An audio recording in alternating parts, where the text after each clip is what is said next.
வணக்கம். நான் உங்களோட நித்ய கல்யாணி, சட்டக்கல்லூரி மாணவி. நான் எதுக்காக இந்த பதிவை சொல்ல விரும்புகிறேன் அப்படின்னா, இவர் பேர் வந்து ரமேஷ். நான் இருக்கிற ஏரியாவில் பக்கத்தில் தான் இவங்க இருக்கிறாங்க. எங்களோட பார்வையில் வந்து ஒரு 3 வருஷமாக தான் எங்களுக்கு தெரியும். இவருக்கு என்ன பிரச்சனை அப்படின்னா, ஒரு டைமில் வந்து இவர் வேலை செய்யும்போது ஒரு மாடியிலேருந்து கீழே விழுந்து அவரோட இடுப்பு எலும்பு வந்து முறிஞ்சு போச்சு. ஸோ அந்த வருஷத்துலேருந்து இப்போ வரைக்கும் 9 வருஷம் ஆயிடுச்சு. இந்த 9 வருஷமும் வந்து இவர் இதே படுக்கையாக இந்த நிலைமையில தான் இருக்கிறாங்க.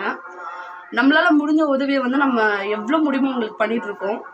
இன்னொரு விஷயம் என்ன அப்படின்னா, இவங்களோட ஒய்ஃப் கிடையாது. இவங்களுக்கு இந்த மாதிரி ஆனதுன்னு தெரிஞ்ச உடனே அவங்க ஒய்ஃப் வந்து விட்டுட்டு போயிட்டாங்க. இவங்களுக்கு ஒரே ஒரு பையன். அவங்க பேர் வந்து இந்த பையன்தான். அந்த டைம்ல அவருக்கு அடிபடும் போது ஒரு 3 வயசு இருக்கும். இப்போ அந்த பையன் வந்து ஒரு 7th 8th படிச்சுட்டு இருக்கான். இப்போ என்ன ஒரு விஷயம் அப்படின்னா, இந்த வீடு வந்து இவங்க இருக்கிற இந்த வீடு வந்து இப்போ இடிக்கிற ஒரு ஸ்டேஜில் இருக்கு. இது வந்து இவங்க ஒரு ஹவுசிங் போர்டில் தான் இருக்கிறாங்க. இப்போ இது இவங்க இடிச்சிட்டாங்க அப்படின்னா அதுக்கப்புறம் இவங்க எங்கே போவாங்க? ஏன்னா இப்போ நம்ம வந்து ஒரு வேலை செய்கிறோம் அப்படின்னா, நம்ம வேலை செய்கிறோம், நம்ம சம்பாதிக்கிறோம், நம்மளோட வாழ்க்கையை பார்ப்போம். ஆனால் இவங்க வீட்டில் வந்து எப்படின்னா, இருக்கிற முதல் பர்சனே இவங்க தான். இவங்களுக்கே இப்படி ஆயிட்ட பிறகு இவங்களுக்கு அடுத்து என்ன பண்ணுவோன்ற ஒரு நிலைமை வந்து கேள்விக்குறிதான்.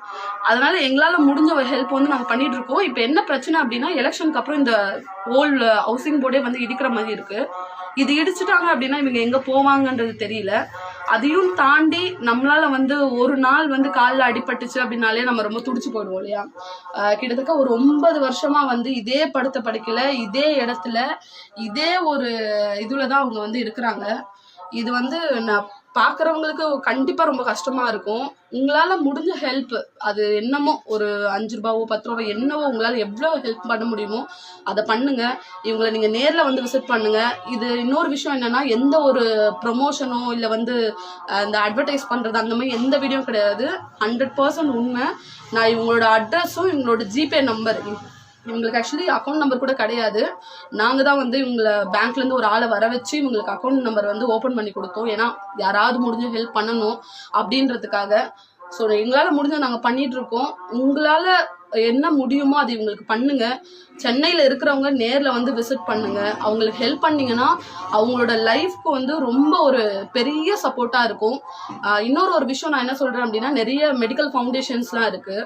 ஸோ அவங்க வந்து இவரோட மெடிக்கல் ட்ரீட்மெண்ட்டுக்கு ஏதாவது டொனேட் பண்ண முடியுமா இருந்ததுன்னா ரொம்ப பெரிய விஷயமா இருக்கும். நாங்கள் இதை இப்படியே விட போகிறது கிடையாது. இது அடுத்தடுத்த ஸ்டெப்ஸ் நாங்கள் என்னன்னு கொண்டு போய் இவர் கண்டிப்பாக நாங்கள் அடுத்த இது பார்க்க போகிறோம். மெயின் விஷயம் வந்து உங்களால் முடிஞ்ச ஹெல்ப்பை பண்ணுங்கள். ரொம்ப தேங்க்ஃபுல்லாக இருக்கும். இவங்களை நேரில் விசிட் பண்ணணும் அப்படின்னா இவங்களோட நம்பரும் நான் இதில் கொடுக்குறேன். கான்டாக்ட் பண்ணுங்கள். தேங்க்யூ.